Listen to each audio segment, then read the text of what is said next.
Dans la dernière saison de la série The Crown disponible sur Netflix, le prince William se rend sur la tombe de sa mère Diana peu après son accident tragique dans un accident de voiture un soir d'août 1997.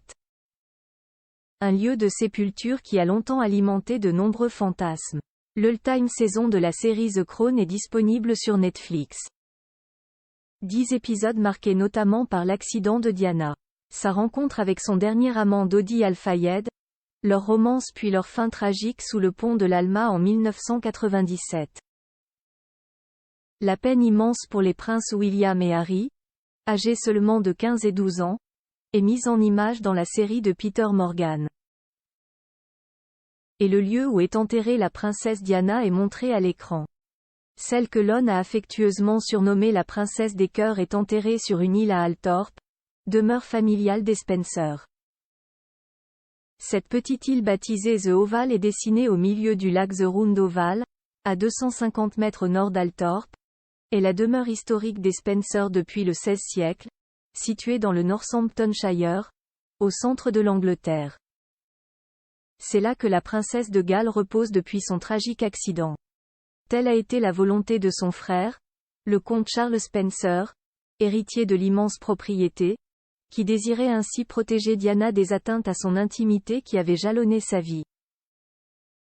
À noter qu'il y a quelques années, des rumeurs persistantes faisaient état d'un déplacement de la sépulture de la princesse à l'église Saint-Mary de Great Brington, le lieu de sépulture de son père. La tombe de Lady Di aurait été déplacée afin d'éviter la profanation de sa dernière demeure par des fétichistes et parer les problèmes d'algues qui menacent son caveau. Mais il n'en est rien. Harry, marqué à vie par la mort de sa mère, les funérailles de Lady Di organisées le 6 septembre 1997 avaient été particulièrement éprouvantes. Les princes William et Harry, tous deux jeunes adolescents, avaient suivi le cercueil de leur mère.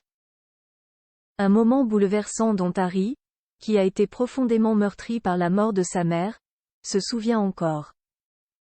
Ma mère venait de mourir, et il a fallu que je parcours une longue distance derrière son cercueil, entouré de milliers de gens me regardant, et quelques autres millions devant leur télévision. Je ne crois pas qu'on devrait demander cela à aucun enfant, dans quelque circonstance que ce soit. Je ne pense pas que cela se produirait aujourd'hui, avait-il confié dans une interview accordée à Newsweek. Dans son livre Spare, paru en janvier dernier, il avait offert plus de détails. Des confidences douloureuses. Longtemps le jeune garçon qu'il était avait refusé de croire à la disparition de sa mère tant aimée.